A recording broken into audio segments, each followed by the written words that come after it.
It's your boy, Evil Playmaker, aka Playmaker Chronicles, bringing to you today a new series of something called Be the Game. Now, you're probably wondering, what is Be the Game?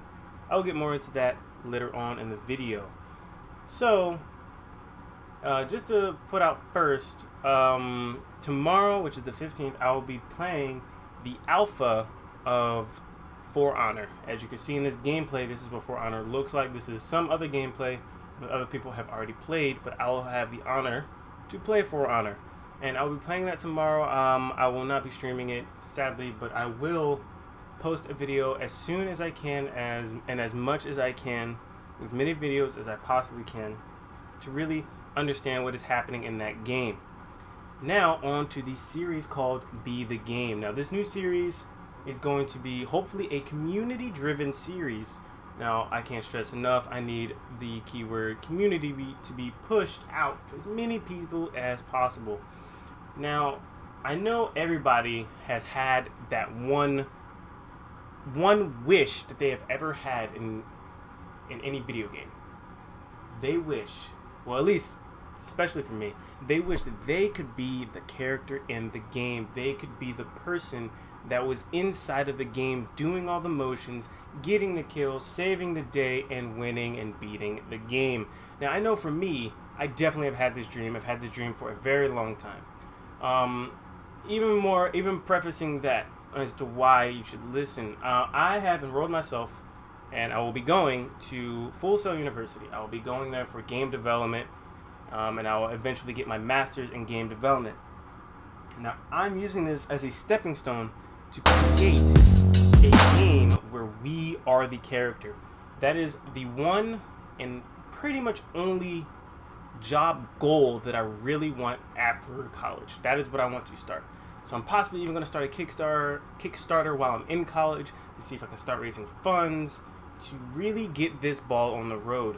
But what does that actually mean? Well, I know some people have the small memory of this episode of Fairly Odd Parents. Now, this episode is when Timmy Turner went inside the game and he had that headset that put him inside the game, which is by far at the time a revolutionary idea. It was great. That's probably what started the thought process behind the Oculus Rift, the HTC Vive, and all the other VR systems that are going to be coming out or are already out.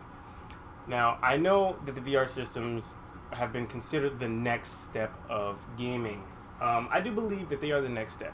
I do believe that they are pushing us forward into making us the controllers of the game.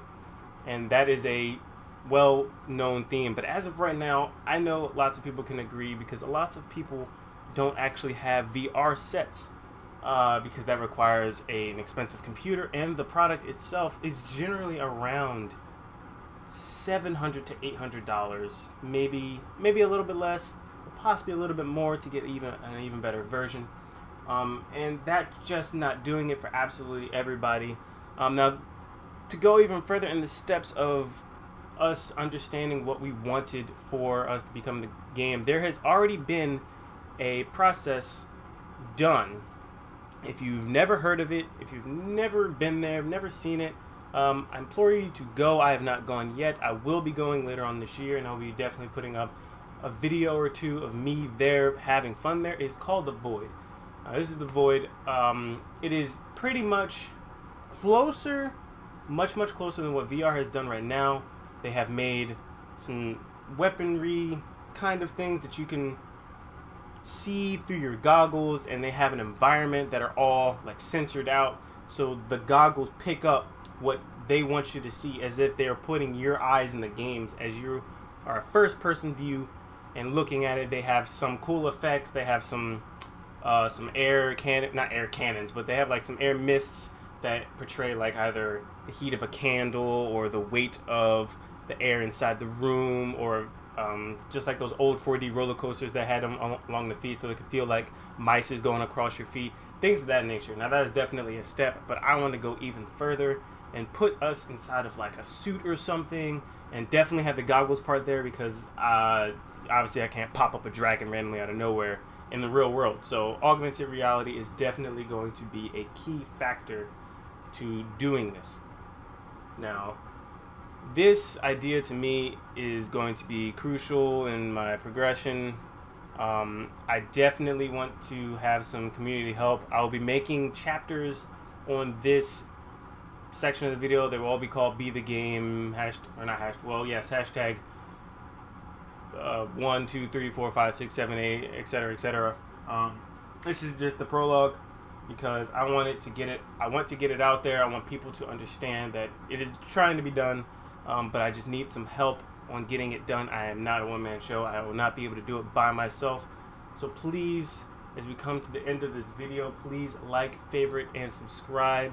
I would truly appreciate that. I really do. And please share the video to as many people as possible that you know, because we all want this dream. I know we all want this dream. It's just that nobody has really stood up to be like, we need to get this done. We need to do it. Well, at least not in the lower community, not knowing in the big leagues. They probably have thought of it, obviously, but in the lower community, we really should probably start a Kickstarter to really get this out there. I mean, Oculus Rift started off as a Kickstarter a couple years ago, maybe 7 years ago or something like that, but it was definitely started off as a Kickstarter, and it was a great project. Everybody thought it was good, and now it's out, and it's a work in progress. Nothing's ever completely finished when it first comes out. It only came out in March. But yeah, so please, as I said before, like, favorite, and subscribe, and share to all of your friends, please. This is Evil Playmaker, and I'm gone.